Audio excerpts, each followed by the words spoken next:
Hello students, जय हिंद। कैसे हो आप सभी लोग? मेरी अगर आपको आवाज सुनाई दे रही है और स्क्रीन प्रॉपर दिखाई दे रही है तो रिप्लाई करिएगा। सेशन को स्टार्ट करेंगे। एडिटोरियल का सेशन है, पर्सनालिटी डेवलपमेंट सेशन है।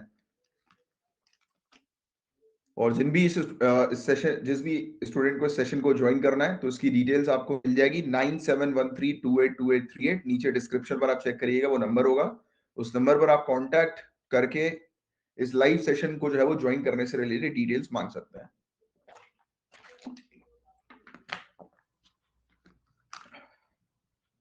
स्क्रीन दिख रही है सभी को?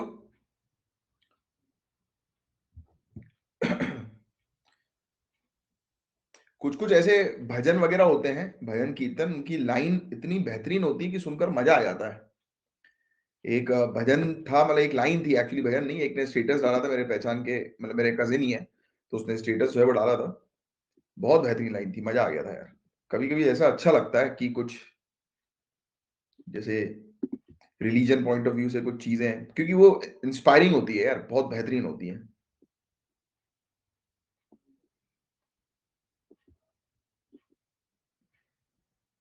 चलो, अभी और भी स्टूडेंट जो है वो जुड़ रहे हैं। एक मिनट में इसको थोड़ा सा बढ़ा देते हैं इसको। चलिए, तो कॉन्फ्रेंस ऑफ पार्टी 27 कहां पर हो रही है, मतलब होगी? कॉन्फ्रेंस ऑफ पार्टी 26 के बारे में आप लोग जानते हैं, आपको ऑलरेडी पता ही है। कॉन्फ्रेंस ऑफ पार्टी 27 जो है वो कहां पर है, इसके बारे में हमने पढ़ा भी था, काफी डिटेल में जो है वो डिस्कस किया था। और कॉन्फ्रेंस ऑफ पार्टी 28 कहां पर होगी? वेरी गुड, इजिप्ट आप लोग लिख रहे हैं। और 28 UAE, we have discussed about it. Very good, very good, very good guys, very good. चलिए बताएं, कौन बताएगा मुझे, इस आर्टिकल को समझाएगा। इस आर्टिकल में किस चीज की बात की जा रही है? मेनली फोकस किस चीज पर किया जा रहा है? हंगर पर किया जा रहा है, right? You guys know about it. और आईएफएस अमन जी ने जो है वो माइक जो है वो ऑन करने के लिए जो है वो रिक्वेस्ट डाल दी है। तो बोलिए आईएफएस अमन जी, और उसके बाद निगम कटियार जी भी जो है वो बोलेंगे। चलो आईएफएस अमन जी बोलिए। Good evening sir. Good evening, good evening, बताओ। सर, इस आर्टिकल में जो ऑथर है, इन्होंने ना जो हमारा क्लाइमेट क्राइसिस है इसको हमारे हंगर के साथ में कोरिलेट करा है। ओके। सर, यूनाइटेड नेशन की वर्ल्ड फूड प्रोग्राम रिपोर्ट के हिसाब से अगर हमारा हम्म 2 डिग्री टेम्परेचर, हम्म हमारा एवरेज ग्लोबल टेम्परेचर राइज होता है सर, तो हमारे हम्म पेंडेमिक में तो पहले ही क्रोनिक हंगर जो है वो 130 मिलियन से 270 मिलियन तक इंक्रीज हो चुके हैं। और अगर सर ये 2 डिग्री टेम्परेचर इंक्रीज होता है तो ये एडिशनल 189 मिलियन लोगों को इफेक्ट करेगा सर। और ये उन ओके, कंट्रीज के ग्रेट। लोग हैं सर, उन कंट्रीज में इनकम बहुत ज्यादा लो है। और सर जो ये लोग हैं लो इनकम कंट्रीज की, जर्नली सब्सिस्टेंस एग्रीकल्चर पे, फिशिंग पे, लाइवली स्टॉक पे अपनी अपनी सर्वाइवल के लिए सबसिस्टेंस डिपेंड एग्रीकल्चर क्या होता है? सबसिस्टेंस सर एग्रीकल्चर मतलब एक्सप्लेन करिए। जो ये अपने खुद के लिए करते हैं, मतलब ये कमर्शियल पर्पस के लिए नहीं करते सर। उनकी एंड फैमिली सर जो इन्वॉल्व ये होती वाली है, कंट्री, कमर्शियल के लिए भी करते हैं बट उसमें ये उनकी सर, फैमिली ज्यादा इन्वॉल्व रहती है। यस। ये सर, एंड सर जो ये हाँ। वाली कंट्रीज होती है लो इनकम कंट्रीज, जिनके ऊपर सबसे ज्यादा हमारी क्लाइमेट क्राइसिस का इम्पैक्ट पड़ेगा सर, ये सबसे कम कंट्रीब्यूट करती हैं हमारी ग्रीन हाउसेज गैस की जो एमिशन होती है सर। ये सिर्फ हम्म करती हैं 0.08% ग्लोबल कार्बन एमिशन को कंट्रीब्यूट सर। लेकिन सबसे ज्यादा ये वाली कंट्रीज हैं जिनके ऊपर बहुत बड़ा इम्पैक्ट पड़ेगा सर। और सर जो कौन सी 10 कंट्री? टॉप डेवलपिंग हमारी, कंट्री? ये sir developing countries. And sir जो हमारी टॉप 10 फूड इनसिक्योर कंट्रीज हैं, इनका कंट्रीब्यूशन इतना कम है लेकिन इनके ऊपर इतना ज्यादा इम्पैक्ट पड़ेगा सर कि इनकी कंडीशन अब से भी ज्यादा वर्स्ट हो जाएगी। तो सर इनका टॉप जो 10 डेवलपिंग। प्रोडक्शन है, ये सर इनका फूड प्रोडक्शन भी इम्पैक्ट, उस पर भी इफेक्ट पड़ेगा, इनके लाइवलीहुड पे भी इम्पैक्ट पड़ेगा sir. Sir according to IPCC, intergovernmental panel on climate change की रिपोर्ट के हिसाब से सर इनके न्यूट्रिशन पे भी बहुत ज्यादा इफेक्ट पड़ेगा। तो सर हम क्या ऐसे स्टेप्स ले सकते हैं कि जो हमारी ये कंट्रीज हैं जिनका कंट्रीब्यूशन कार्बन एमिशन में बहुत ज्यादा कम है लेकिन इनके ऊपर इम्पैक्ट बहुत पड़ रहा है, तो इसको हम कैसे कम कर सकते हैं, इनके लिए हम क्या स्टेप्स ले सकते हैं सर? सबसे पहले hmm resilient livelihood and food insecurity sir. Sir resilient life stock ला सकते हैं ताकि अगर ये ग्रुप जो है वो इफेक्ट होता है तो उसे जल्दी रिकवर भी कर पाए सर। एडवांस में हम कुछ ऐसे मेजर्स को अडॉप्ट कर सकते हैं। एंड सर हम रेजिलियंट एग्रीकल्चर को प्रमोट कर सकते हैं, इनके लिए सस्टेनेबल अपॉर्चुनिटीज को ला सकते हैं, फाइनेंस को एक्सेस दे सकते हैं, और कुछ ऐसी इनोवेशनल टेक्नोलॉजीज ला सकते हैं ताकि ये क्लाइमेट क्राइसिस की इंफॉर्मेशन से को लेके ऑलरेडी प्रिपेयर हो जाएं कि इनको कौन से स्टेप्स लेने हैं सर। एंड सर हम रेजिलिएंट फूड क्रॉप्स को ला सकते हैं, फॉर एग्जांपल माइलेज सर एक हार्ड क्रॉप होती है, अगर हमारे टेम्परेचर में थोड़ा सा भी राइज आता है सर तो ये वाली क्रॉप उसको सह पाती है, तो ये हमारे फूड को इफेक्ट नहीं करेगी, तो ऑटोमेटिकली हंगर नहीं आएगा सर। एंड सर हम जो हमारी सिविल सोसाइटी और जो हमारी गवर्नमेंट है सर, हम इसकी कैपेसिटी और नॉलेज को इतना बिल्डअप कर सकते हैं ताकि ये जो फूड इनसिक्योरिटी जो हो रही है क्लाइमेट क्राइसिस की वजह से उसको एनालाइज करें और उसके लिए जो लोकल सॉल्यूशंस हैं, लोकल उस पे सर लोकल लेवल पे जो सॉल्यूशंस को वो ऑप्ट करें, लोगों तक उसको पहुंचाए सर। एंड सर हम वुमेन्स को भी इनेबल कर सकते हैं, उनको भी अपॉर्चुनिटीज दे सकते हैं ऑनरशिप की, ताकि जो पेट्रियार्कल सोसाइटी है सर वहां से हटके उनको एक अपनी डेवलपमेंट मिले, ताकि कल को अगर ऐसी भी कोई प्रॉब्लम आती है तो यहाँ पे एक स्टेबिलिटी हो पाए, ये बहुत जल्दी अपने आप को रिकवर कर पाए सर। तो सर इस आर्टिकल का यही मेन फोकस पॉइंट है कि सबसे ज्यादा इम्पैक्ट हमारे क्लाइमेट का हमारे हंगर पे पड़ेगा, जो कि उन कंट्रीज को भुगतना पड़ रहा है जिनका कोई कसूर भी नहीं है sir. Very good very good, बहुत ही बढ़िया बहुत ही बढ़िया, कीप इट अप, बहुत बढ़िया। और इतना ही था आपका, फिनिश कंक्लूड हो गया? ठीक है निगम जी बोलिए अब आप। Good afternoon sir. Good afternoon बताओ। हाँ सर, मैं इस आर्टिकल में सर ये बताया गया है कॉप 27 में हंगर पर ज्यादा फोकस किया गया है। कॉप 27 में IPCC की रिपोर्ट में बताया गया है कि समुद्र का लेवल इंक्रीज हो रहा है, जिससे वहाँ की जो अदर कंट्री है वो आने वाले समय में उन्हें बाढ़ का सामना करना पड़ सकता है, डूब सकते हैं। कोविड-19 में हंगर 270 मिलियन हो गया है, एक रिपोर्ट के थ्रू बताया गया है, और 81 मिलियन लोगों को इनफ फूड प्रोवाइड नहीं हो रहा है। 43 कंट्री ऐसी हैं, 43 कंट्री में 41 मिलियन लोगों को फेमाइन से जूझना पड़ रहा है। सर अगर क्लाइमेट चेंज होगा तो ग्लोबल फूड सिस्टम पर भी असर पड़ेगा, हमारी क्रॉप्स पर भी असर पड़ेगा, लैंड पर भी ट्रांसफॉर्मेशन और मार्केट प्रभाव पड़ेगा, जिससे हमें बहुत परेशानी का सामना करना पड़ सकता है। दूसरा ये सर WF मतलब वर्ल्ड फूड ऑर्गेनाइजेशन में भी जोड़ा गया है, जो क्लाइमेट चेंज में सहायता कर रहे हैं, जिन पर फूड पर असर पड़ेगा। और इन्वायरमेंट में जब क्लाइमेट चेंज होगा तो हमारे इन्वायरमेंट पे इफेक्ट पड़ेगा, लाइवलीहुड पे भी इफेक्ट पड़ेगा, तो सर हमें इसे इम्प्रूव करना होगा, जिससे हम बेटर लाइफ जी सके। और इसमें सर बस मैं इतना ही कहना चाहती हूँ। ठीक है, very good very good very good. ठीक है निगम जी, आप म्यूट कर सकते हो अपना माइक। और किसी स्टूडेंट को कुछ बोलना है? अभी भी 3 मिनट जो है वो बचे हुए हैं इस आर्टिकल के अंदर। 1 मिनट रुको, मैं 1 मिनट चेक कर लेता हूँ। प्रीति जी, हाँ प्रीति जी बताओ। सर मेरी वॉइस आ रही है सर? बिल्कुल बिल्कुल आपकी वॉइस आ रही है, बताओ। सर हमारे जितने भी फ्रेंड्स ने जिस पॉइंट को बताया मैं उनको दोबारा रिपीट तो नहीं कर रही हूँ, बट इनके सॉल्यूशन के रिस्पेक्ट में एक जो लास्ट टाइम मैं भूल गई थी, एक एडेप्टेशन वर्ड को जिन्होंने यूज किया है वो बहुत ही लाइफ चेंजिंग वर्ड है। आज मैंने दोबारा इस पे भी सर्च किया था, वो लाल बहादुर शास्त्री जी थे, जिन्होंने एक सिंगल मील मतलब पूरे दिन में अगर आपने एक टाइम का भी वो डोनेट किया। बहुत ऐसे सरप्लस कंट्रीज हैं सर जिनके पास अपने से कहीं ज्यादा है, तो वो अगर डोनेशन का उनका बिहेवियर हो अलोंग विथ जैसे डिजास्टर रेजिलिएंट इंफ्रास्ट्रक्चर की भी बात करें। एक बार मैं ऐसे देख रही थी कुछ ऐसे स्कैंडिनेवियन कंट्रीज हैं, बहुत सीवियर डिजास्टर्स हैं, लेकिन उनको उन्होंने अपने इंफ्रास्ट्रक्चर से बहुत हद तक कवर कर रखा है।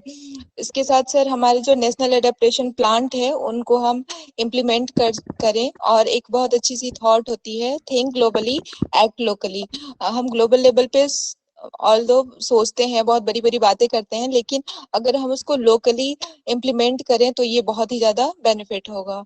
फिर सर अगर हम एक जो नॉर्मल सर्वे होती है कि कितने लोग, बहुत सारी डेटाज आपने शेयर कर रखी हैं कि इस क्राइसिस के कारण कितने लोग माइग्रेंट हो रहे हैं, और हमारे पास इस टाइप का कोई डेटा अवेलेबल नहीं है। ये जो कोरोना में सबसे बड़ी प्रॉब्लम थी कि कितने लोग, ऑल्दो ये पैंडेमिक था, लेकिन पैंडेमिक से भी ज्यादा सीवियर ये क्लाइमेट है जो इन जनरल हमेशा होते ही रहता है, और पैंडेमिक से भी बहुत ज्यादा गुना है।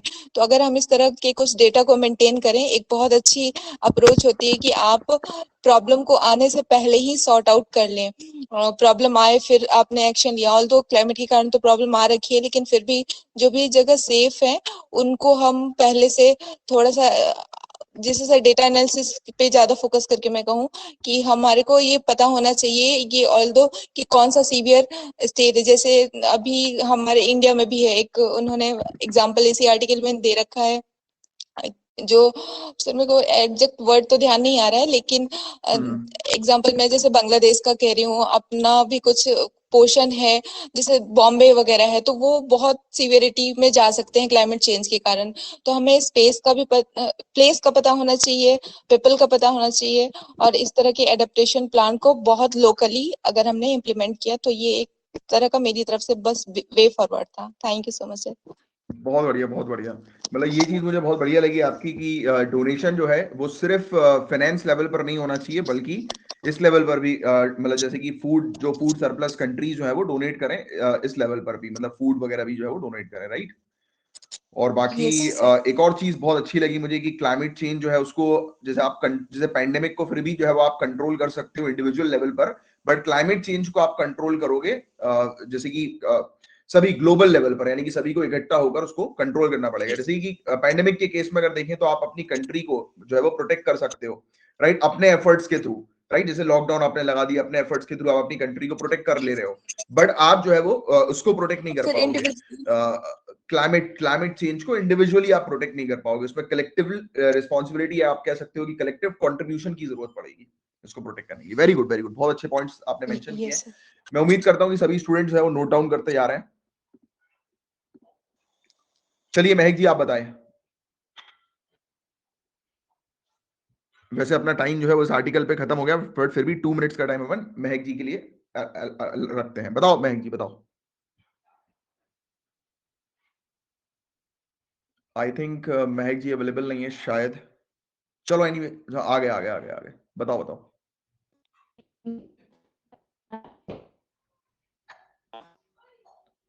महक जी आई थिंक आपके पास नेटवर्क इशू हो रहा है काफी ज्यादा।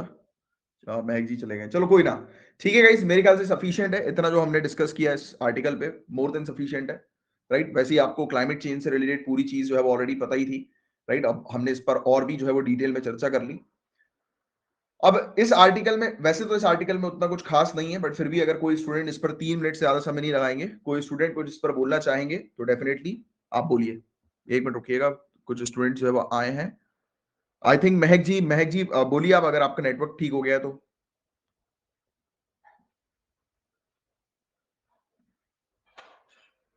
गाइस मेरी वॉइस आ रही है आप लोगों को?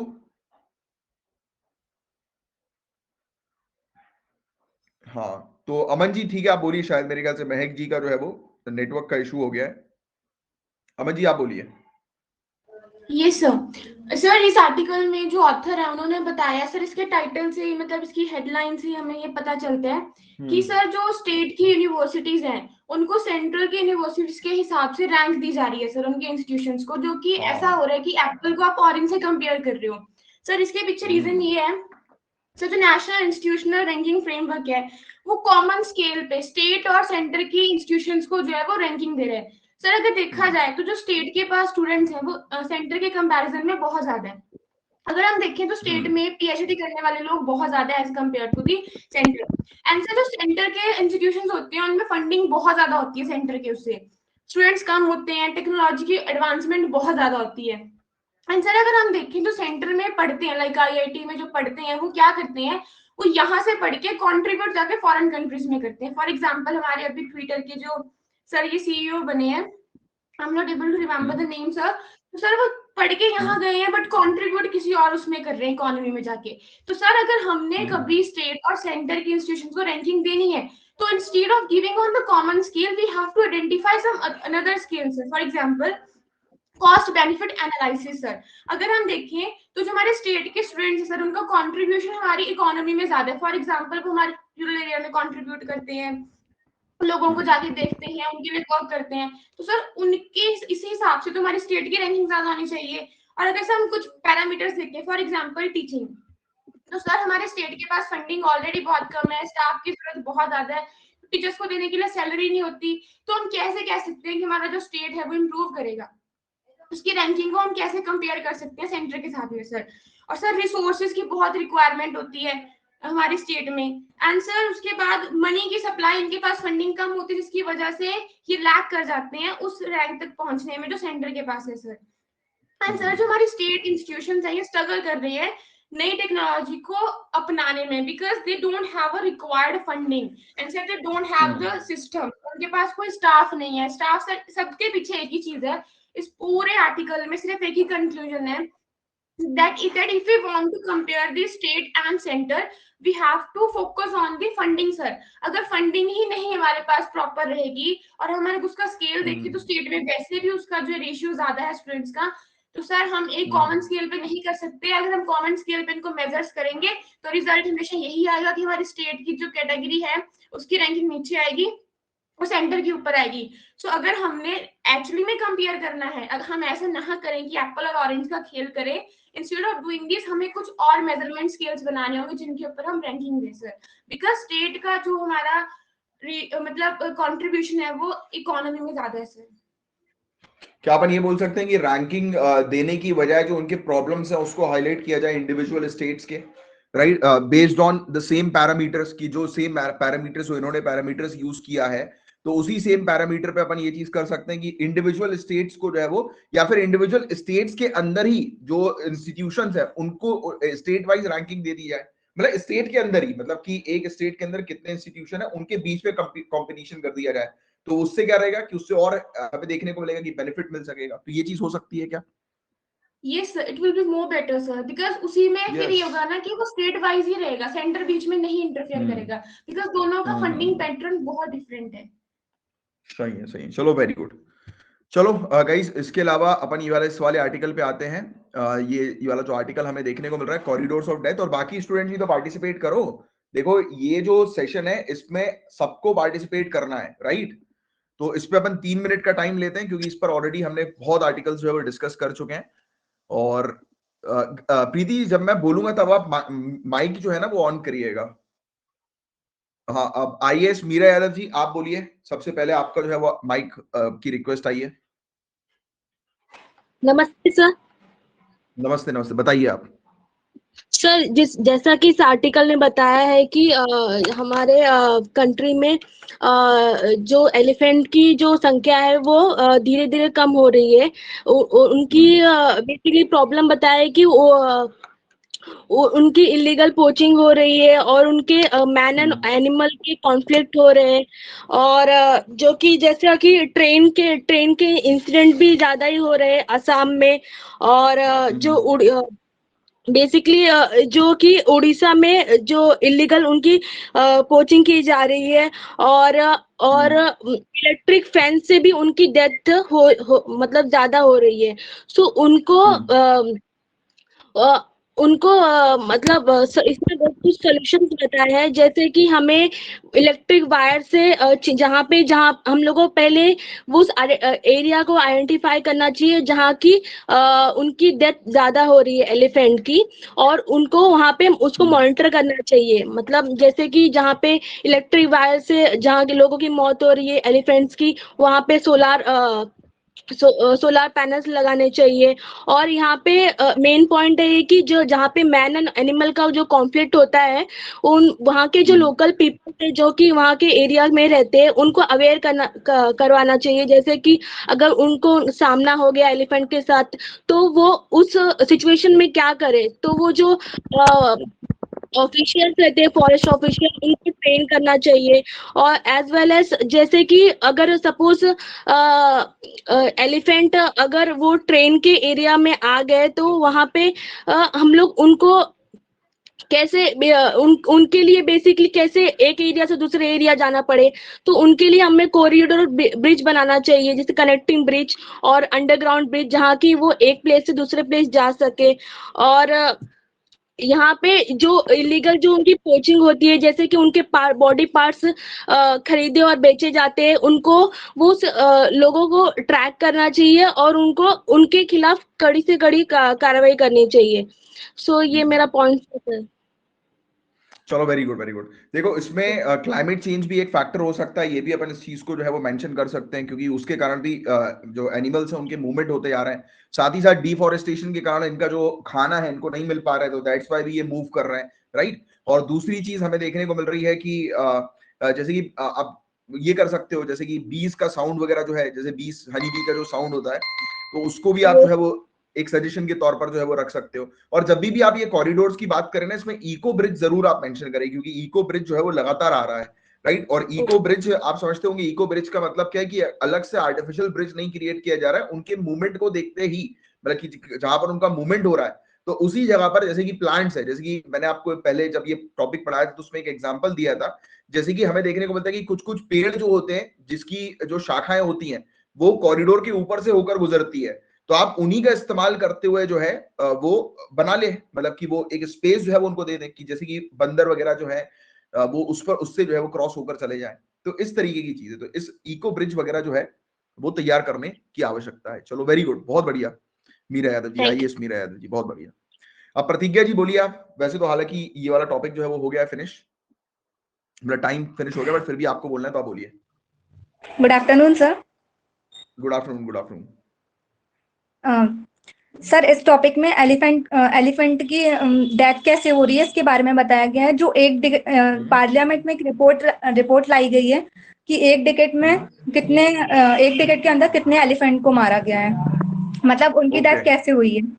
तो इसके कारण बताए हैं, जैसे कि ट्रेन कोलिजन से, इलेक्ट्रिक फेंस से और नॉन एनिमल कॉन्फ्लिक्ट्स हो रहे हैं। तो उसकी एक पार्लियामेंट में रिपोर्ट आई है, आरटीआई एक्ट, उसके अनुसार बताया गया है कि 11 सालों में 1160 मतलब एलिफेंट की डेथ हुई है, जिसमें से 741 इलेक्ट्रिक से उनकी डेथ हुई है, 186 रेलवे से कट के, मतलब रेलवे से उनकी डेथ हुई है, 169 पोचिंग, यस 169 पोचिंग से उनकी डेथ हुई है और 64 पॉइजनिंग से डेथ हुई है उनकी। और इसमें बताया गया है कि साउथ इंडिया जो है वो सबसे रिचेस्ट मानी जाती है एलिफेंट के मामले में। टोटल इंडिया में लगभग 30,000 है एलिफेंट, जिसमें से 11 या 15,000 साउथ इंडिया में रहते हैं। तो उसमें से एग्जाम्पल भी दिया है सर इसके बारे में कि तमिलनाडु और केरला ने कई अल्टरनेटिव प्रोविजन किए हैं, मतलब उनको कॉन्फ्लिक्ट को ना हो इसके लिए। और असम में भी प्लांटिंग में लेमन ग्रासेस एक मतलब अल्टरनेटिव किया गया है, जिसके ये सबको रोका जाए। और इसमें सर ये भी हो सकता है कि जैसे आपने बताया अभी इको ब्रिजेस और हनी बी, ये भी कर सकते हैं। ये छत्तीसगढ़ और उड़ीसा में यूज किया जा रहा है, अभी बताया गया है कि हनी साउंड लगा देते हैं जिससे कि वो दूर हो जाते हैं एलिफेंट्स रेलवे ट्रैक से। तो यस सर चलो वेरी गुड वेरी गुड, बहुत बहुत बढ़िया, बहुत बढ़िया, बहुत बढ़िया। Thank you sir. और गाइस ट्राई किया करो कि जैसे कि जो आंकड़े वगैरह होता है ना, फिगर्स वगैरह होते हैं, वो हमें याद नहीं रखना है, क्योंकि फिगर्स वगैरह, क्योंकि अपन जो अप्रोच कर रहे हैं वो मेंस के लिए अप्रोच कर रहे हैं, क्योंकि प्रीलिम्स में ये सब चीजें इस प्रकार से डायरेक्ट फिगर जो है वो नहीं पूछे जाते कि कितनी एलिफेंट की पोचिंग हुई, क्या मतलब इस टाइप की चीज है। बट ये सिर्फ आप वो याद रखो कि फैक्टर्स याद रखो, जैसे रेलवे एक्सीडेंट हो गया, पोचिंग हो गई, पॉइजनिंग हो गई, राइट, इलेक्ट्रोक्यूशन हो गया, तो ये चीज बस आप थोड़ा सा ध्यान में रखो। चलो वेरी गुड, बहुत बढ़िया जी, ओके। हाँ, इंटरनेशनल इनिशिएटिव्स भी इसमें आप जो है वो कुछ ऐड कर सकते हो। Very good very good very good. चलो अब नेक्स्ट आर्टिकल की तरफ चलते हैं, बट उससे पहले मैं एक और चीज जो है वो बताना चाहूंगा, जैसे कि महक जी ने इस चीज को जो है वो मेंशन किया है, और अमन जी का तो मैंने आंसर दे ही दिया कि स्टैटिक्स को आप यूज नहीं करो क्योंकि कोई मतलब नहीं है। बट हाँ, फिर भी जैसे टोटल नंबर ऑफ एलिफेंट्स कितने, तो इस आर्टिकल में अपन को पता लगा है कि अराउंड 30,000 समवेयर अराउंड, राइट। तो ये चीज पता लगी, तो ऐसे इस अराउंड टाइप में आप यूज कर सकते हो, एग्जैक्टली नंबर्स यूज नहीं करना है, राइट। और बाकी महक जी ने भी एक बहुत बढ़िया पहले आर्टिकल को लेकर ये वाली चीज बताई कि क्लाइमेट चेंज के कारण हम लोग को देखने को मिल रहा है कि काफी सारी कम्युनिटीज भी जो है वो वल्नरेबल जो है वो होती जा रही है। जैसे कि फॉर एग्जाम्पल अगर हम बात करें एग्रीकल्चर सेक्टर से जो लोग बिलोंग करते हैं, तो वो भी तो एक कम्युनिटी हम लोग को देखने को मिल रही है, जो एग्रीकल्चर सेक्टर से बिलोंग कर रही हैं जो लोग, तो वो भी तो वल्नरेबल हो रहा है कि डैमेज हम लोग को क्लाइमेट चेंज के कारण देखने को मिल रहा है कि क्रॉप्स का हो रहा है। तो बिल्कुल ये वाला स्टेटमेंट आप बहुत यूज कर सकते हो, right. Very good, very good. चलिए अब नेक्स्ट आर्टिकल, इस आर्टिकल की तरफ हम लोग जो है वो आगे बढ़ते हैं। एक मिनट रुकना है कि ये नहीं, ये आर्टिकल को डिस्कस नहीं करेंगे, इतना इंपॉर्टेंट कुछ खास ये आर्टिकल नहीं है, हम लोग को नहीं देखने को मिल रहा है। बाकी इस आर्टिकल में किसी को कुछ कहना है तो आप कह सकते हो, क्योंकि एनआईए से रिलेटेड, यूआपा प्रिवेंटिव डिटेंशन से रिलेटेड है, जिसमें आपको स्टैटिक पोर्शन की नॉलेज जो है वो मांगता है, जिसको अपन ने ऑलरेडी यूआपा को भी डिस्कस कर चुके हैं स्टैटिक में, और एनआईए को भी we have discussed about each and everything. किसी को बोलना है इस आर्टिकल पे, या फिर अपन जागरण की तरफ आगे बढ़ सकते हैं?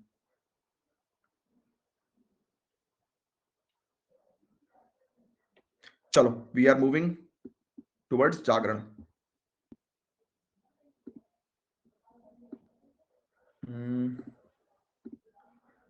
चलो, न्यूज़पेपर सभी को दिखाई दे रहा है, दैनिक जागरण का पहला आर्टिकल तो इतनी बार हम लोग कवर कर चुके हैं, हमें चाइना की हर एक पॉलिसीज के बारे में पता है कि किस प्रकार की उसकी एक्सपेंशनिस्ट पॉलिसी है, कब्जा करने की पॉलिसी है, तो उस पर यहाँ पर बात की गई। अभी कुछ समय पहले हमने आसियान के बारे में भी डिस्कस किया था कि चाइना जो है वो चाह रहा था कि म्यांमार का जो मिलिट्री लीडर है वो उसका हिस्सा जो है वो बने, राइट। तो we have discussed about it. But बोलो आप इस केस के बारे में कौन बताएगा मुझे, इस आर्टिकल के बारे में। अपन टाइम सेट कर रहे हैं 3 मिनट का, बताइए कौन इनिशिएटिव लेगा या लेंगी, जल्दी बताओ। निधि जी का एक मतलब इसमें लिखा हुआ आया है, मतलब इन्होंने चैट के माध्यम से जो है वो एक रिकमेंडेशन दिया है कि हमको एक डेटा तैयार करना चाहिए कि कंट्रीज कितना एमिशन कर रही हैं, फिर हमको उनको बताएं कि जो कंट्रीज जितना एमिशन करेगी उसको उतना ही फंडिंग करना पड़ेगा। इसके बाद सर हमको फिर से डेटा तैयार करना चाहिए कि कंट्रीज ने कितना एमिशन किया है, इससे सर टेम्परेचर रिड्यूस होगा, क्योंकि सर पैसे की बात आती है, मेनली फोकस हमारा टेम्परेचर को रिड्यूस करने पर है, ये सही रहे। हाँ बिल्कुल, और डेटा तो क्रिएट हो ही रहा है, एमिशन को लेकर डेटा क्रिएट हो रहा है, बट आप एग्जैक्टली नहीं पता लगा पाओगे ना कि कौन सी कंट्री कितना एमिशन कर रही है, उसको एग्जैक्टली एक्यूरेट टर्म्स में जो है वो फाइंड आउट नहीं कर पाओगे। बट हाँ, हम लोग सैटेलाइट्स के माध्यम से, क्योंकि इसको आप ये कैलकुलेट कर सकते हो कि कौन ज्यादा कर रहा है कौन कम कर रहा है, राइट। तो ये वाली चीज तो हमें सैटेलाइट्स के माध्यम से जो है वो मिल जाएगी, वेरियस टेक्नोलॉजीज के माध्यम से मिल जाएगी कि कौन कितना ज्यादा कर रहा है, क्योंकि ऑब्वियस ही बात है उस कंट्री के ऊपर हम लोग को देखने को मिलेगा कि जैसे बोलते हैं ना कि जैसे दिवाली के समय पर हम लोग को स्मॉग देखने को मिलता है, तो वैसे ही वो सैटेलाइट जो है वो डिटेक्ट कर लेगी, राइट। बट एक्चुअल फिर वो परसेंटेज के तौर पर आप कर सकते हो उस एरिया को कैलकुलेट करके, तो परसेंटेज वाइज जो है वो आप डिटेक्ट करवा सकते हो। बिल्कुल सही कह रहे हैं आप, और है भी हमारे पास ऐसी टेक्नोलॉजी जो आप देखिए कितनी सारी वेरियस रिपोर्ट्स आती हैं अलग अलग कंट्रीज के एमिशन को लेकर कि कौन सी कंट्री कितना ज्यादा मात्रा में एमिशन जो है वो कर रही है, एमिट कर रही है। और इंडिया की बात करें तो इंडिया तो टॉप 3 में आती है, पता ही वाली बात आपको, हमने कई बार जो है वो डिस्कस भी किया था इस चीज के बारे में। इंडिया एमिशन के मामले में टॉप 3 पर हम लोग को देखने को मिलती है। चलिए, और अच्छा, इस आर्टिकल के बारे में कोई तो इनिशिएटिव लो। पढ़ा है आप लोगों ने कि नहीं पढ़ा? पढ़ना है आप लोग को, इंग्लिश का भी द हिंदू आर्टिकल भी पढ़ना है और हिंदी का भी आर्टिकल भी पढ़ना है। बताओ जरा फटाक से, हैंड रेस करो, बोलना शुरू करो। अभी किसी का भी हैंड रेस नहीं हुआ, इतने सारे स्टूडेंट्स आप लोग पार्टिसिपेट करते हो और कुछ ही स्टूडेंट्स बस बोलते हैं। बोलो यार, ये आप इंटरव्यू फेस करोगे आगे चल के, ये आपकी पर्सनालिटी डेवलपमेंट की प्रैक्टिस है कि आने वाले समय में। चलो, प्रीति जी जो है वो इनिशिएटिव ले रही है फिर से, बढ़िया है, बहुत बढ़िया। बोलिए प्रीति जी। सर आपने बताया कि ऑलरेडी हम बहुत कुछ इसके बारे में डिस्कस कर चुके हैं, तो एक बार परमिशन लूं मैं आपसे वो सारी चीजें जो ऑलरेडी बहुत बार जैसे सर उनकी आप बोलो पॉलिसी आपका है, टाइम स्टार्ट हो गया, आपका टाइम वियतनाम स्टार्ट हो गया। आप परमिशन मत लो, आप सिर्फ आर्टिकल के बारे में समझाओ, आपका टाइम हो गया स्टार्ट। सर चाइना की जो एक्सपेंशन वाली पॉलिसी है उसके संदर्भ में पूरी दुनिया जान रही है कि बिना कोई लॉजिक के, चाहे वो मेरीटाइम एरिया हो या फिर लैंड एरिया हो, उनका एक इलॉजिकल वो होता है। जैसे सर एग्जांपल दिया जाए कि अगर हम अपने से कोरिलेट करें कि इंडियन ओशन, तो हमने कभी ये नहीं कहा कि इंडियन ओशन इसका मतलब कि मेरा, लेकिन वो चाइना वाले कहते हैं कि मेरा खुद का है। उसके बाद सर वियतनाम, उनकी इस तरह की पॉलिसीज ने बिल्कुल उनका जो प्रेजेंट कर रखा है, ऑल्दो वो उनके खुद के लिए बहुत सही है, हर एक रेस्पेक्ट में वो आगे बढ़ रहे हैं, चाहे उनका रिसर्च एंड डेवलपमेंट हो, इकोनॉमी हो, जो उनकी sir I am really so sorry, मैं एक्सप्लेन नहीं कर पा रही कि एक्चुअल में। सर बस एक बार मेरे को बताइए आप, किस रेस्पेक्ट में इसको एक्सप्लेन करूं? एज इट इज जो चीजें लिखी हैं वो बताऊं सर, या फिर जो इससे जैसे भी बताना है आपको, इस आर्टिकल को पढ़कर क्या अंडरस्टैंडिंग बिल्डअप हुई है ये बताना है आपको। सर इनका सिंपल सा एक फंडा होता है कि जो भी विवादित क्षेत्र है उसको वो अपने में कोरिलेट करना शुरू कर देते हैं। हम अपने इंडिया से करें तो अरुणाचल प्रदेश को कहते हैं कि ये हमारा खुद का है।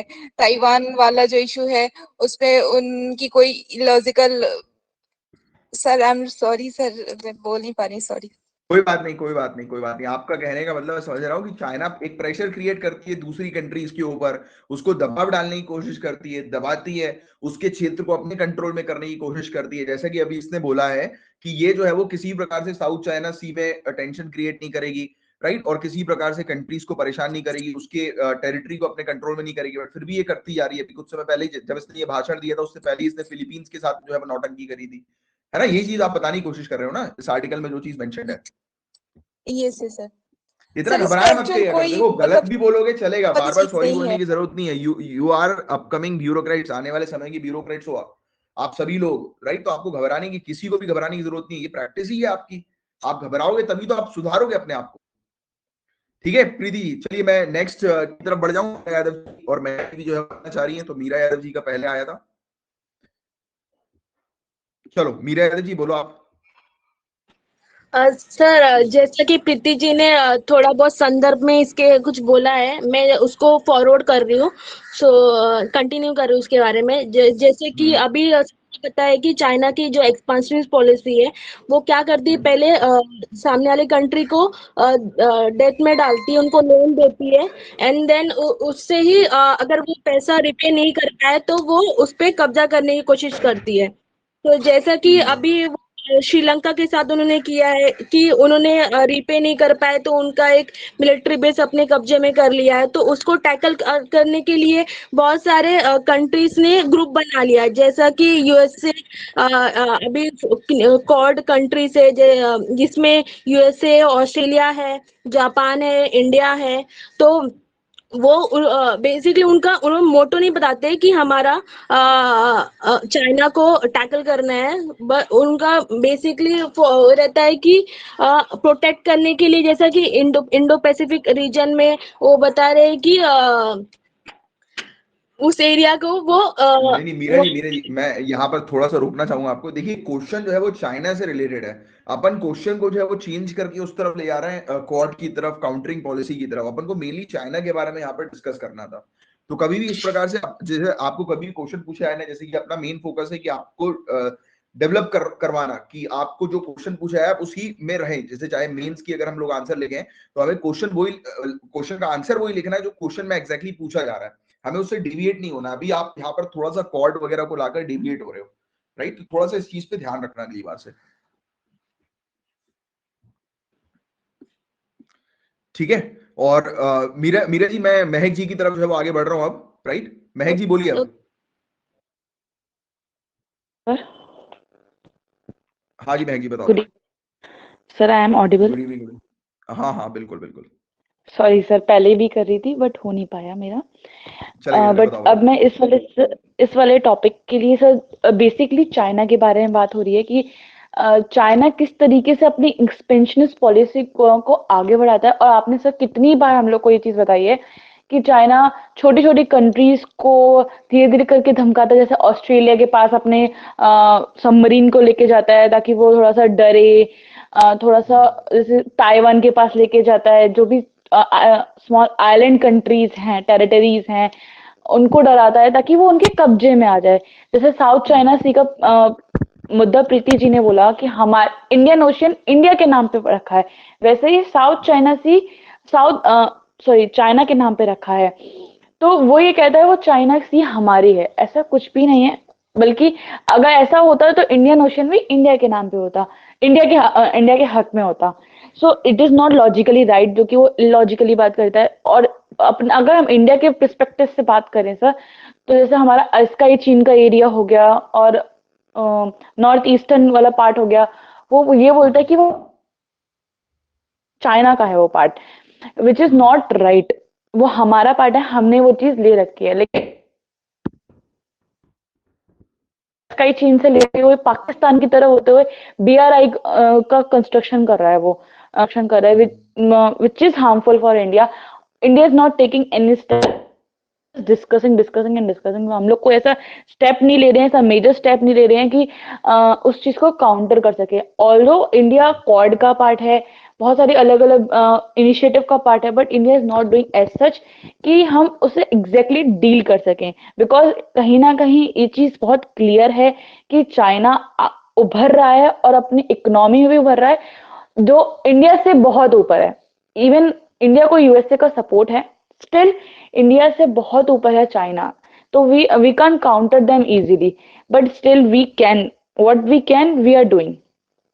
नहीं, मैं एक चीज आपकी करेक्ट करना चाहूंगा कि जब आप मेंस का आंसर लिखेंगे ना, तो इसमें मतलब जैसे अभी आपने जो ये टर्म यूज किया ना, मतलब ये सेंटेंस की चाइना बहुत ही ज्यादा ऊपर है राइट इंडिया से, तो कोशिश करो कि इसको उतना ज्यादा भी ऊपर मतलब इस तरीके से दिखाने की कोशिश नहीं करनी है अपन को, राइट, क्योंकि वो भी गलत पड़ जाएगा चेक करने की उसमें, है ना. चलो वेरी गुड, बहुत सही, आपने सही पॉइंट जो उठाया, वेरी गुड वेरी गुड. ठीक है, इस पे गाइस मेरे ख्याल से बहुत ज्यादा अपन ने डिस्कशन जो है वो कर लिया है. अब अपन मूव कर रहे हैं नेक्स्ट टॉपिक की तरफ, मतलब नेक्स्ट आर्टिकल की तरफ. सर कैन आई से वन थिंग मोर? कौन, महक जी आप बोल रहे हो क्या? मैं यस सर. हाँ हाँ हाँ, बताओ बताओ बताओ. हाँ बोलो महक जी, बोलो.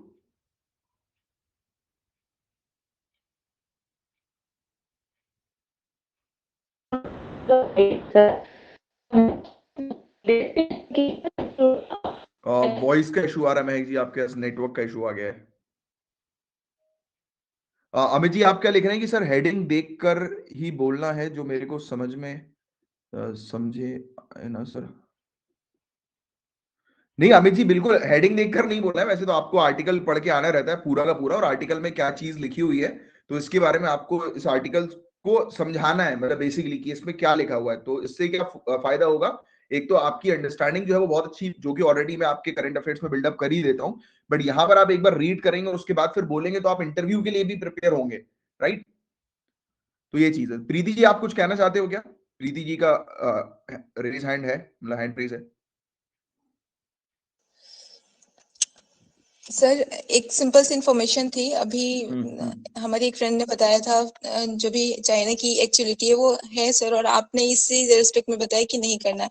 तो सर कुछ ऐसे ना हमारे इंडिया में भी एक उनका चाइना का पूरा मतलब क्या कहते हैं कनेक्टिविटी, चाहे वो हमारा पत्रकारिता हो या इस तरह का साइकोलॉजिकल, तो मैंने 2-3 ग्राउंड रिपोर्ट देखे हैं सर जिसमें कि वो चाइना बहुत आगे ये दिखाने की कोशिश करते हैं. ऑल्दो सर उनकी जो रियल, जैसे अपने यहाँ की कुछ खुफिया एजेंसी ने देखा है कि फूड क्राइसिस से लेके जो शी जिनपिंग के लिए जो नेगेटिविटी है लोग उन्हें नहीं चाह रहे हैं, along with multiple factor. Although sir उनका है सेकंड, USA के बाद सेकंड है उनका सैन्य व्यवस्था, लेकिन जो स्ट्रेंथ की बात होती है एक बार सर जो पीस कीपिंग एजेंसी है ना सर उनकी, तो उसमें जब एक्चुअल ग्राउंड पे काम करने की बात आई थी तो वो उन्होंने नहीं किया था. तो अपने यहाँ एक एजेंडा भी उनका चलता है कि एक साइकोलॉजिकल वॉर हो, कि हमारे को वो बहुत ऊंचा समझे और इससे हम थोड़े वो हो जाते हैं. बस एक इन्फॉर्मेशन थी सर, इसलिए मैंने सोचा शेयर कर दूं. नहीं वेरी गुड, सही लिखा आपने. ये एक चीज जो है वो उठाई है महक जी ने, इसके बारे में बहुत बढ़िया चीज उठाई कि कोरोना कहाँ से आया, ये सब चीजें अपन लिख सकते हैं क्या. तो देखिए ये सब चीजें मतलब वैसे तो देखो अभी ऑफिशियल पेपर में तो ये चीज रिलीज नहीं हुई है, बट हाँ हमें पता है कि वुहान से जो है ये लीक हुआ है, वुहान से आया है, कि इसकी जो रिपोर्ट जो सामने आई है वो ये आई है कि वुहान से आया है. तो हाँ मेंशन कर सकते हो कि उसको कंट्रोल जो है वो करना चाहिए. तो उसने बहुत बाद में जो है वो पूरी ग्लोबली जो है वो इस चीज को डिक्लेयर किया कि इस प्रकार का पेंडेमिक जो है वो आ चुका है, तो बहुत बाद में उसने डिक्लेयर किया. तो ऐसी चीज भी जो आप मेंशन कर सकते हो, बट इस कॉन्टेक्स्ट में नहीं कि वो फैला रहा है. जो कॉमन मैन का जो पर्सपेक्टिव जो होता है ना कि चाइना ने फैला दिया ये इस प्रकार की चीजें, हम लोग को फोकस करना है उन चीजों पर जिसकी पुख्ता रिपोर्ट है, और जो ऑफिशियल रिपोर्ट सरकारी रिपोर्ट है उस पर फोकस करना है. और सरकारी रिपोर्ट तो यही कहती है वुहान से जो है ये चीज आई है ना. तो उस तरीके की चीज आप कर सकते हो.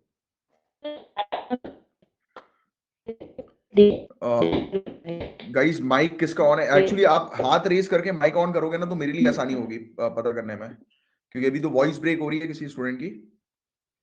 आई थिंक म्यूट हो गया। चलो एनीवेज, चलो गाइस, इस पे तो अपन ने बहुत ज्यादा जो है वो डिस्कशन कर लिया। आई डोंट थिंक इतना डिस्कशन इसमें रिक्वायरमेंट था, क्योंकि हमने इतनी बार इसको कवर कर चुके हैं, राइट। चलो अब इस टॉपिक को जो है वो कौन बताएगा, इस टॉपिक को। ये सेम वैसे ही टॉपिक है जो हम लोग को मोर और लेस जो देखने को मिला था, बट हाँ इस टॉपिक के अंदर कुछ ज्यादा ही जो है वो एनसीईआरटी के बारे में जो है वो बात कर दी, बट ठीक है, इट्स ओके। बट ये वाला टॉपिक जो है ना, ये आपके एग्जामिनेशन पर्सपेक्टिव से उतना इंपॉर्टेंट नहीं है, बट हाँ इस चीज के लिए इंपॉर्टेंट है कि हमें एजुकेशन में रिफॉर्म लाने की बहुत ज्यादा आवश्यकता है, स्पेशली पूरे सिस्टम के अंदर, नॉट ओनली पूरे सिस्टम के अंदर, बल्कि जो टेक्स्ट बुक्स वगैरह जो हम लोग को देखने को मिलती है उसको भी चेंज करने की आवश्यकता है आज की डेट में, उसमें भी नई चीजें इंक्लूड करने की आवश्यकता। आप इस प्रकार से लिख सकते हो जैसे कि आज की डेट में वो कहते हैं ना कि हमारा एजुकेशन सिस्टम जॉब्स क्रिएट क्यों नहीं कर पा रहा है, उसकी वजह यह है कि जो डिमांड है इंडस्ट्रीज की, वो डिमांड जो है वो जो आज की डेट में जो हमारी टेक्स्ट है, टेक्स्ट बुक्स जो है, हमारा एकेडमिक्स है, वो फुलफिल नहीं कर पा रहा है। तो हमें इस प्रकार की जो पूरे जो सिस्टम है उसको इस प्रकार से तैयार करने की आवश्यकता है, स्पेशली ये वाला सिस्टम, एकेडमिक सिस्टम की डिमांड जो है वो मीट हो सके, राइट। जो इंडस्ट्रीज की जो डिमांड है, तभी तो जाकर जॉब्स जो है वो हो पाएंगी, फुलफिल हो पाएंगी। तो आपको इस आर्टिकल को बिल्कुल शेप जो देना है वो एजुकेशन रिफॉर्म का शेप देना, और उसमें एम्प्लॉयमेंट का जो हमारा इशू है उसको आपको यहाँ पर पुट कर देना है। तो इससे क्या फायदे होंगे, इससे आपने एक ही, जैसे बोलते हैं ना, एक ही बार किया और दो चीज को जो है निपटा दिया, एक तीर से दो वार कर दिया है, मतलब वही बोलते हैं ना, ऐसा करके कुछ, एक तीर से दो शिकार कर दिया इस टाइप से। तो वो सेम चीज है कि आपने यहाँ पर एजुकेशन रिफॉर्म के मुद्दे को भी उठा लिया और साथ ही साथ एम्प्लॉयमेंट के इशू को भी यहाँ पर आपने उठा लिया। तो इस तरीके से आपके आंसर्स बनने चाहिए, राइट। क्योंकि यहाँ पर एम्प्लॉयमेंट की तो बात नहीं कर रहे, क्योंकि ये तो अटैक कर रहे हैं एक प्रकार से कुछ चीजों पर की टेक्स्ट बुक्स, जो एनसीईआरटी की टेक्स्ट बुक है, तो उसमें रूलिंग पार्टी के अगेंस्ट जो है वो चीजें लिखी हुई है, तो ऐसी बात जो है वो कर रहा है। बट हालांकि हाँ, इसने रिफॉर्म की जो बात करी है वो काफी अच्छी जो है वो बात करी है। चलो एनीवेज, तो इसमें कोई कुछ बोलना चाहेगा? आई डोंट थिंक इसमें उतना कुछ खास है। बाकी ये वाला जो आर्टिकल है, आई वांट कि इस आर्टिकल में टाटिया भील का जो आर्टिकल हम लोग को देखने को मिल रहा है, सभी के सभी इस आर्टिकल के पूरे प्रॉपर फैक्चुअल नोट्स बना लीजिए, पूरे प्रॉपर फैक्चुअल नोट्स, ये आप सभी को जो है वो बनाना है। एक मिनट रुकिए, कोई स्टूडेंट कुछ बोलना चाहते हैं? प्रीति जी, हाँ बोलिए, बोलिए प्रीति जी, बोलिए। क्वालिटी एजुकेशन बिल्कुल उठा सकते हो, वेरी गुड। प्रीति जी बोलिए, बोलिए, बोलिए। आई थिंक प्रीति जी का नेटवर्क शायद कुछ इशू हो गया। चलो एनीवेज, सर बस हाँ, दो आ तीन गया, लाइन है इस फॉरवर्ड में सर। सर इन्होंने एजुकेशन के बारे में थोड़ा सा मिक्स्ड अप्रोच रखा है। एक तो उन्होंने एक जो क्वेश्चन सीबीएसई वालों ने दे दिया था कि इस रूलिंग पार्टी का शासन था पर्टिकुलर ईयर में, तो ऑब्वियस सी बात है कि सर जो एक राष्ट्रीयकरण है, नेशनलिटी है, उसके भावना को कम करना।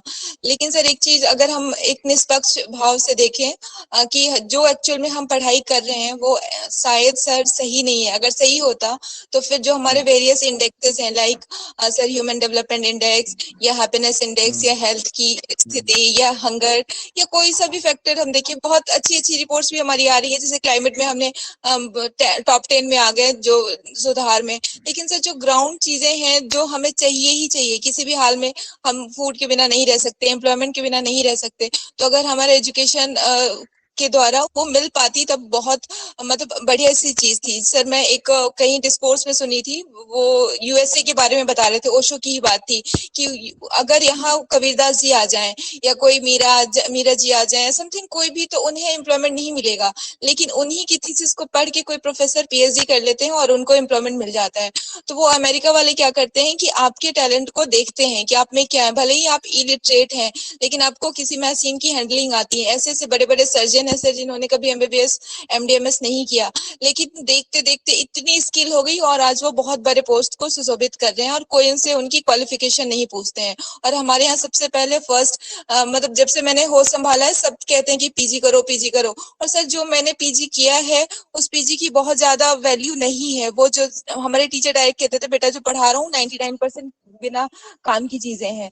तो सर वो अगर हम ला सके प्रैक्टिकल, जो आप पढ़े और उसको तुरंत अर्न करने के लिए कैपेबल हो, थोड़ा इंटरेस्टिंग। अब सर हम 5-5 6-6 घंटे लगातार, बस 2-3 लाइनें सर मेरी अपने पर्सनल एक्सपीरियंसेस हैं, जो नेगेटिविटी हुई मेरे साथ और जो पॉजिटिविटी मैंने गेन किया वो भी बस आधे से 1 मिनट में। तो सर वो अननेसेसरी, एक बार तो मैं बस सोचते सोचते एक कांच को अपने हाथ में घुसा ली थी कि क्या बेवकूफी कर रहे हैं हम, इसका कोई वैल्यू नहीं है।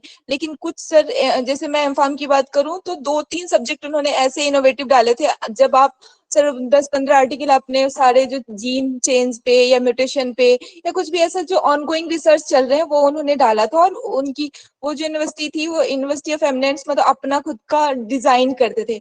अभी लास्ट कल सर हमारा डिस्कशन नहीं हो पाया, उसमें एक बहुत अच्छा एजुकेशन का ही एडिटोरियल था कि हमें एक यूनिवर्सलाइज एजुकेशन सिस्टम डालना है कि सब लोग इक्वल हों। तो उनके भी कुछ पॉजिटिव थे, उनके भी कुछ नेगेटिव थे। अगर आपने सारे एजुकेशन सिस्टम को बहुत ज्यादा अच्छा कर दिया, बस एक तो और एग्जाम्पल है सर जो बहुत काम की चीज है, तो बहुत अच्छी बात है, ऑब्वियस सी बात है सबके लिए इक्वल हो, लेकिन हमें ना हर जगह की यूनिकनेस लेनी है। मैं एक छोटा सा एग्जांपल बिहार का दूं तो जो पूरब के आइंस्टीन कहते थे वशिष्ठ नारायण जी, अभी कुछ दिन पहले उनकी डेथ हुई है, तो बहुत पूरे इंडिया में जहाँ पे थी वहां सब लोग मिनी इंडिया कहते थे मेरी यूनिवर्सिटी को, तो सब लोग वहां से बुक मंगाते थे और उनकी किताब को पढ़ के वो टॉपर भी बनते थे।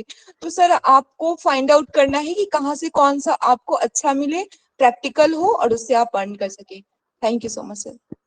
Very good, very good, very good. Ishika ji ने एक वेद की जो है वो यहाँ पर बात लिखी है, बट मैं ये चीज जो है वो कहना चाहूंगा कि इशिका जी जैसे आप ये चीज लिखते हैं ना, तो उसकी जगह आप ये लिख सकते हैं कि हमारे जो रिलीजियस जो ग्रंथ वगैरह जो हम लोग को देखने को मिलते हैं, रिलीजियस टेक्स्ट जो हम लोग को देखने को मिलती हैं, राइट, तो उसको उससे इंपॉर्टेंट चीजों से सीख कर हमें इंक्लूड करना चाहिए एजुकेशन के अंदर वेरियस चीजों को, जिससे कि एथिकल पॉइंट ऑफ व्यू से आप इस चीज को मेंशन कर सकते हैं कि जिससे कि लोगों में आज की डेट में जैसे कि हमें देखने को मिल रहा है कि जो एथिक्स की जो इश्यूज हैं जो खत्म हो चुके हैं आज की डेट में, ह्यूमैनिटी खत्म हो चुकी है, वो डेवलप हो सकेगी। तो ये आप यूज करेंगे स्पेसिफिकली वेदास वगैरह, ये 3-4 एग्जांपल इसके साथ जो है वो और लिख दें आप, तो ज्यादा बेटर रहेगा, राइट, क्योंकि उससे क्या रहेगा कि फिर वो रिलीजियस साइड जो है वो फिर मार्क होने लगती है इसमें, जो चेकर होता है उसकी। तो क्योंकि देखो मेरा अल्टीमेट एम है, आप तो बढ़िया अपने थॉट के अकॉर्डिंग आप अच्छा लिख रहे हो, आप ये भी जानते हो कि आप जो है वो बिल्कुल ये है क्या बोलते हैं न्यूट्रल हैं सभी धर्म की तरफ, बट क्या होता है जब हम चीजों को लिखेंगे या बोलेंगे या मेंशन करेंगे रेगुलर बेसिस पर यूज करेंगे, तो मैं नहीं चाहता कि आंसर कॉपी पे वो चीज ऐसी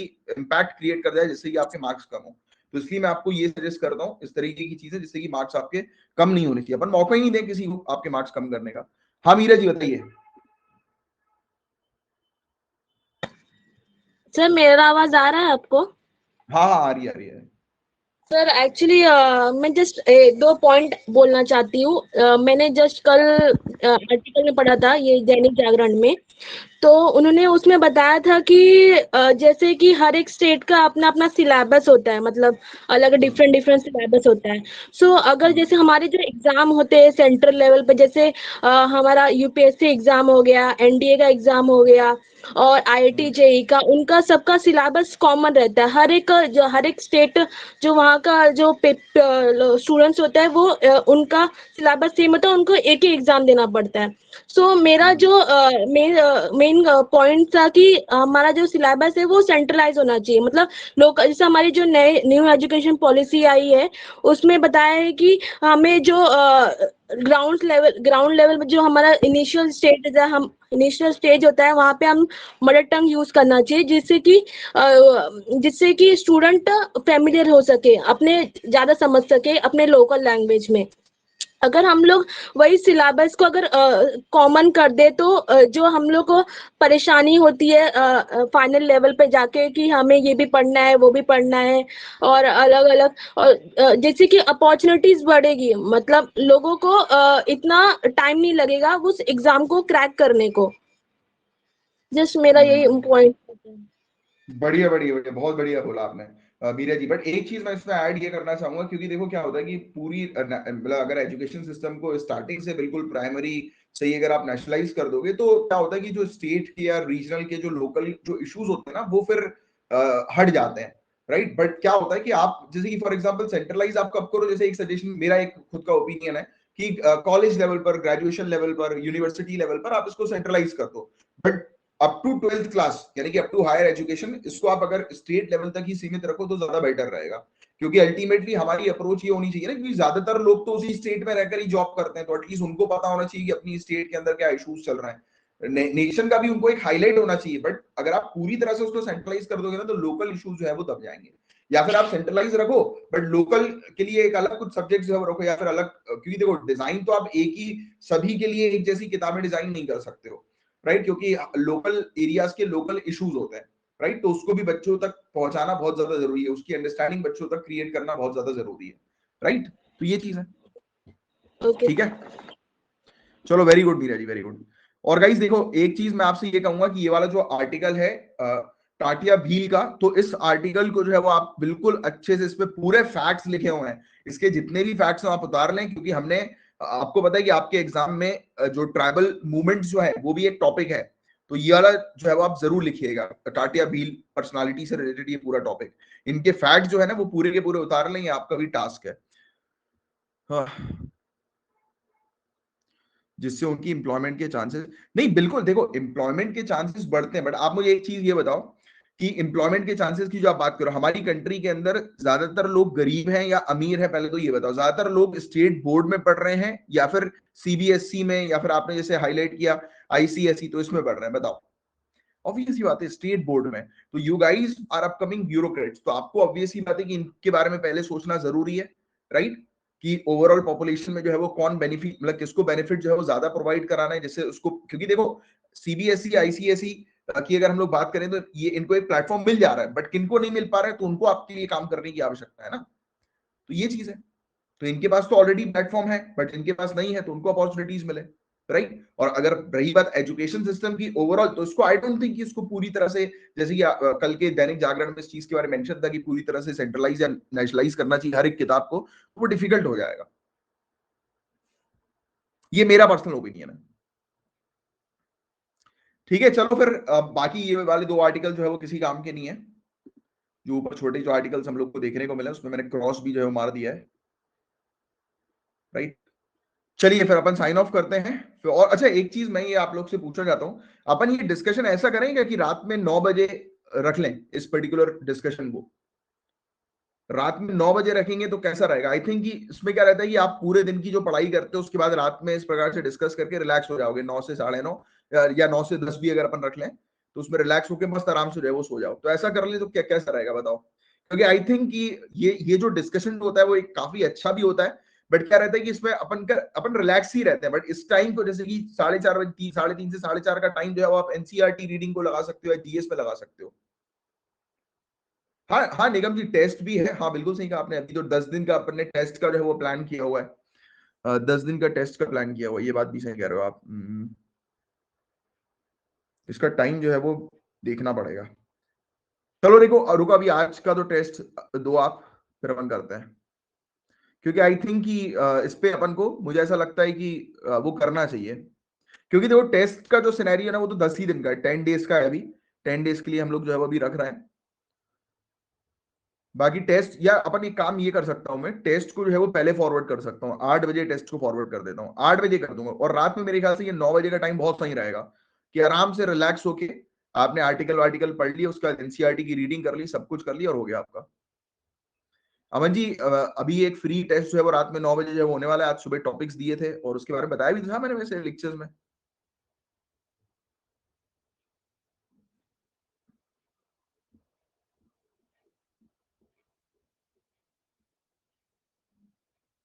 पार्लियामेंट जैसी फील आ रही है हम लोग अरे वाह यार क्या बात है। नहीं यार देखो, पार्लियामेंट जैसी फील नहीं आनी चाहिए, आपको आनी चाहिए फील एक जैसे होता है ना कि ब्यूरोक्रेट्स की इंटरनल कमिटी जिसमें डिस्कशन चल रहा होता है बिल्कुल कोर मुद्दे के ऊपर, पार्लियामेंट जैसी फील नहीं। आप लोग हाँ बनोगे, आगे चल के बनोगे, जब अगर आपका अगर मौका रहा आपको कि आपने सोचा कि चलो यार आगे चल के घुस जाते हैं पार्लियामेंट के अंदर, तो वो एक अलग बात होगी। अभी आपका मेन फोकस क्या है? ब्यूरोक्रेट बनने का, तो वो ब्यूरोक्रेट कमिटी का वो बोलो आपकी ब्यूरोक्रेटिक कमिटी है एक। हाँ मन जी पूछिए ना, आप पूछिए।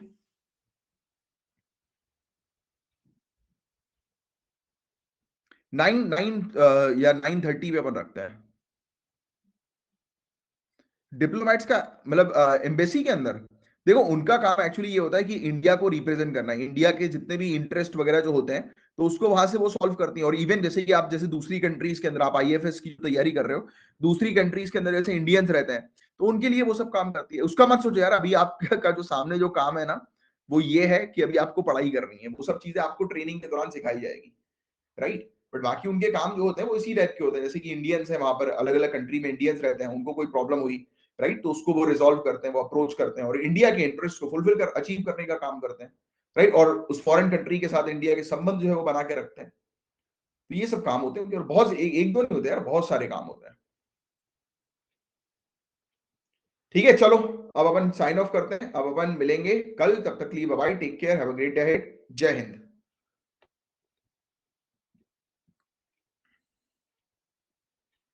हाँ महक दी, मैं भी बहुत बहुत अच्छा फील करता हूँ उसकी। देखिए मैं आपको अपना खुद का बताता हूँ कि अपना जो ये पूरे, जैसे मेरी जो क्लासेस चलती है उसमें ज्यादातर जो है मेरे पास गर्ल स्टूडेंट ही रहती हैं ज्यादातर। जैसे अगर अपना यूट्यूब चैनल का भी अगर मैं रेशियो देख लूँ तो उसमें भी गर्ल्स जो है उनका पार्टिसिपेशन काफी ज्यादा है।